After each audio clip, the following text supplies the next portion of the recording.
It's YouTube Wednesday. Another shortcut that I use is I'll take plastic water bottles and I can use those, tape them together. Can I see your tape? Thanks.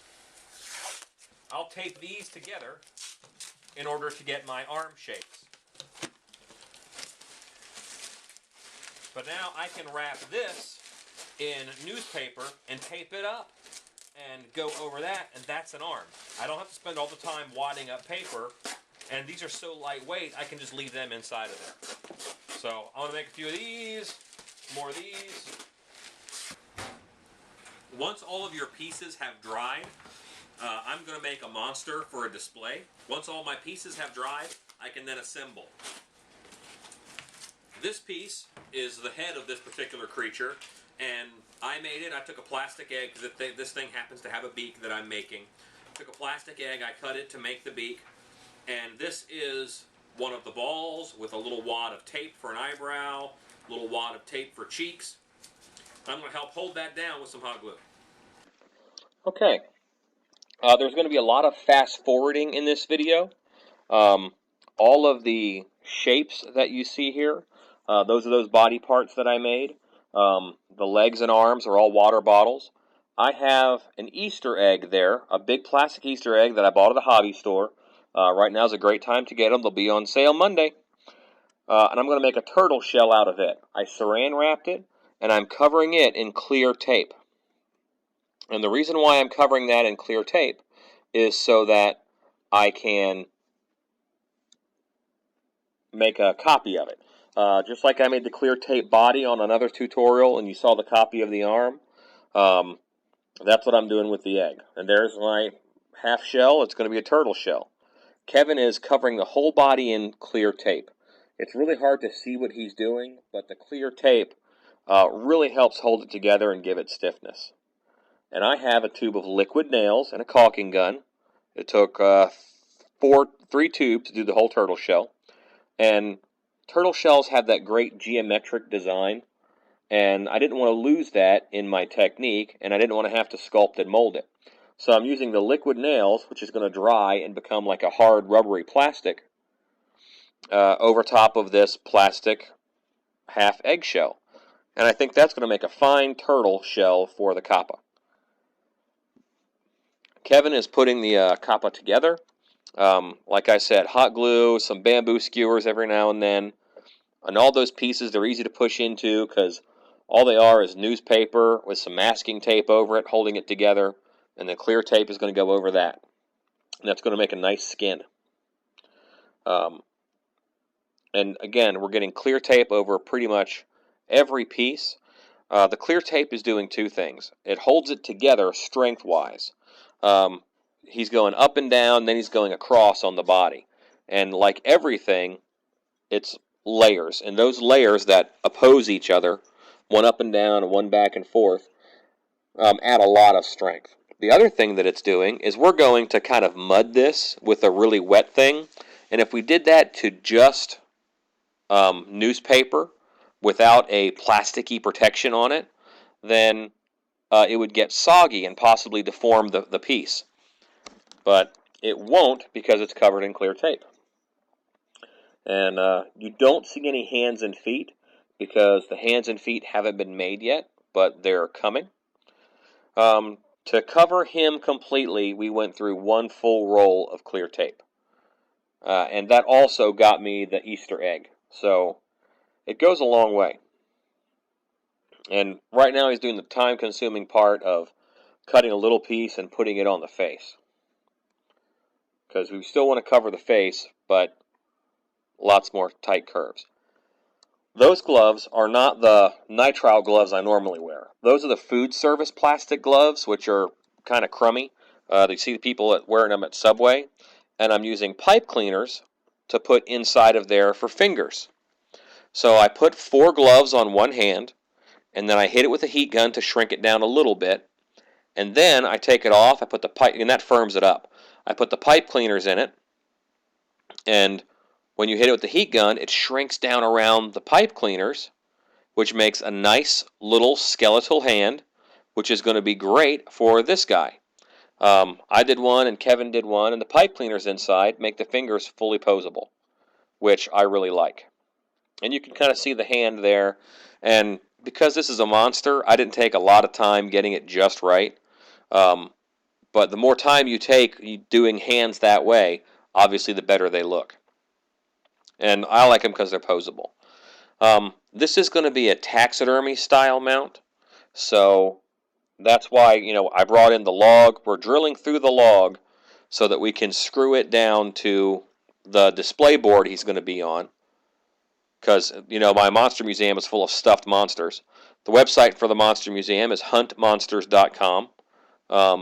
Pretty proud of it. The monster museum is a fun show that I do every spring.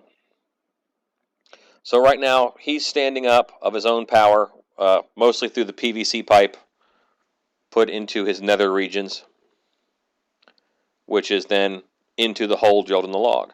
I am mixing up a batch of quasi-monster mud. Okay, it's a little bit different mix. It's my own mix.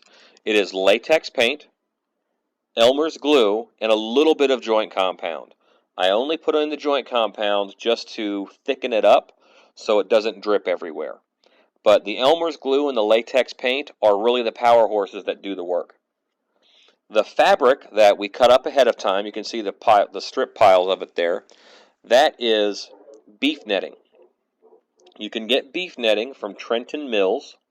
Look them up online. It is really amazing stuff, and I use it in the shop all the time. It's just great material. It comes in a tube, and we are dipping it into the messy liquid there and putting it on.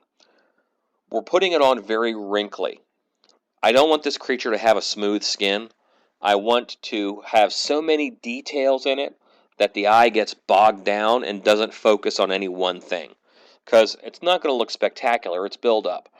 But if it's got all these wrinkles and all these creases, then it's going to, confuse the eye. The eye will travel from detail to detail and not stop on one thing and focus on it so that it doesn't look good. So we're getting it covered.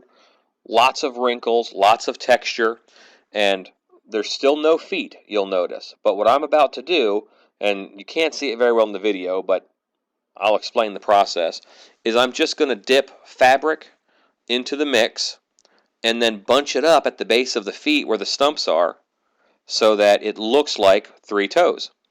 So you'll see that at the end, but there's be 3 toes on each foot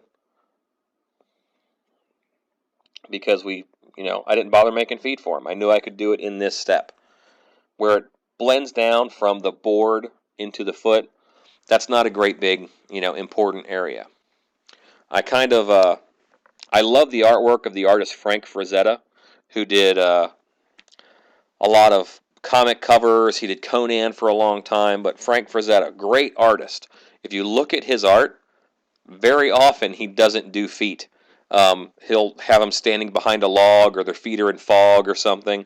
And I kind of follow after him. I really hate doing feet, so if I can help it, I don't. Kevin is doing the detail work now of wrapping the fingers. I had to go and exercise my dogs. That's why I love it being sped up. There I am on my roller skates because my dogs drag me around the neighborhood. It's a good time. So Kevin is getting finished up. I am back, here to help, not a slacker. And here's where I start making the feet. And you can kind of see that I'm working underneath of there, but that front leg is covering the back one. You see this one a little bit better, but the board's covered in black goop, and you can kind of make out 2 toes. It's like a Bigfoot picture. Blurry. It's a blob squatch. Everything is pretty much covered at this point. We want to make sure everything is covered, though. We want this to harden and dry overnight and become a nice hard skin. What's great about the Elmer's glue and the latex paint, it does dry overnight. Traditional monster mud takes a really long time to dry. But the beef netting material tends to wick the moisture out of the Elmer's glue and the paint, and really helps it to dry faster. So even the thick areas like the toes and the feet we're ready to paint. Speaking of painting and see the feet, I'm dry brushing him a nice bright leaf green. And that's going to help highlight all those areas, and the black base color will stay down in those creases. That's what dry brushing is good for, so you can really see this wrinkled little critter forming up. I'm wearing a Haunt House t-shirt. Those guys are awesome. They actually have a web show called A Haunter's Life, which find them because it's very funny stuff and they get up to a lot of antics. Here I am with the turtle shell, and I just cut out armholes for it. There's Frank. We're working on a costume for him on stilts in stilt pants. A lot goes on in my workshop, sometimes simultaneously. I'm spray painting the turtle shell right now a bright yellow color. It's not going to be bright yellow, but I want the turtle shell to have a life and a luminosity to it. So by spraying it the bright yellow color, I'm going to put a translucent green over top of it, and that's going to help it be bright. So here I am placing the eyes in it. I had placeholder eyes in it before, and these are doll eyes that I bought off eBay. I think those are 20 millimeter eyes, so they're not quite human sized. And there's the green leather dye that I'm airbrushing over top of it. The water-based leather dye, water seal, is translucent, and the yellow still kind of shows through a little bit, but only enough to make it glow. And then I'm airbrushing the leather dye on the body to add some texture and some variance. Add a little bit of depth and some different colors to it. Well, I spray painted it with spray paint, which is an oil base, and then I sprayed the water based over it, because I wanted the shell to look very different from the body.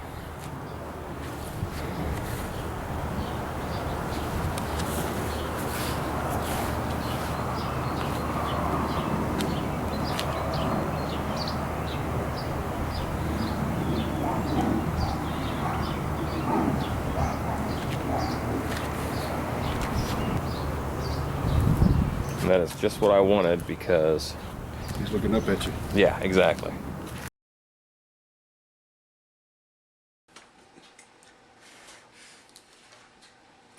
If you wet your thumb and then blow on it, you get less blisters.